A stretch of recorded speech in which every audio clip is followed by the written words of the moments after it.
ఈ దానాను ఎంత మోతాదులో ఎంత ఇవ్వాలి, పాల దిగుబడిని బట్టి ఇవ్వాలా, ఏ విధంగా ఇవ్వాలి అనేటువంటి సమాచారం ఏమైనా చెప్పగలుగుతారా? దానా అనేది కూడా 2 రకాలు కానీ 3 రకాలు కానీ ఉంటుందండి. బయట మనకి అవైలబిలిటీలో ప్రోటీన్ శాతము డిఫర్ అవుతూ ఉంటుంది.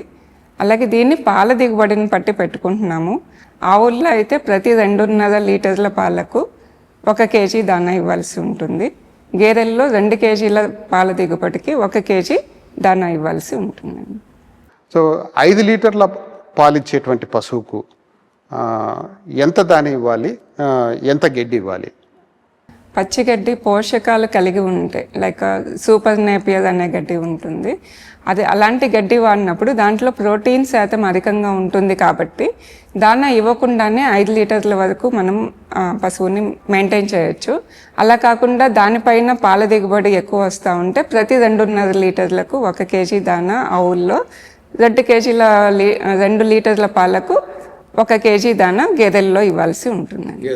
గేదెల్లో అప్పుడు మాత్రమే మంచి పాల దిగుబడి వస్తుంది. పశువు యొక్క ఆరోగ్యాన్ని మనం కాపాడుకోవడానికి చూసుకున్నప్పుడు కొన్ని ముఖ్యమైన అంశాలు రైతుల నుంచి కనిపిస్తుంటుంది.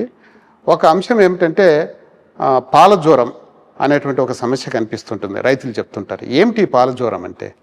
పాల జ్వరం అనేది ముఖ్యంగా కాల్షియం లోపించడం వల్ల పశువులో వస్తుంది.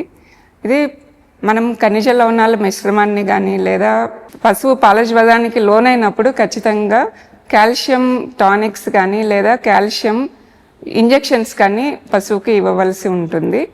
ఈ పాల జ్వరం రాకుండా ఉండాలంటే ముందుగానే పశువు ప్రతి స్టేజ్లోనూ పశువుకు ఖనిజ లవణాల మిశ్రమం అనేది తగిన మోతాదులో ఇవ్వాల్సి ఉంటుంది.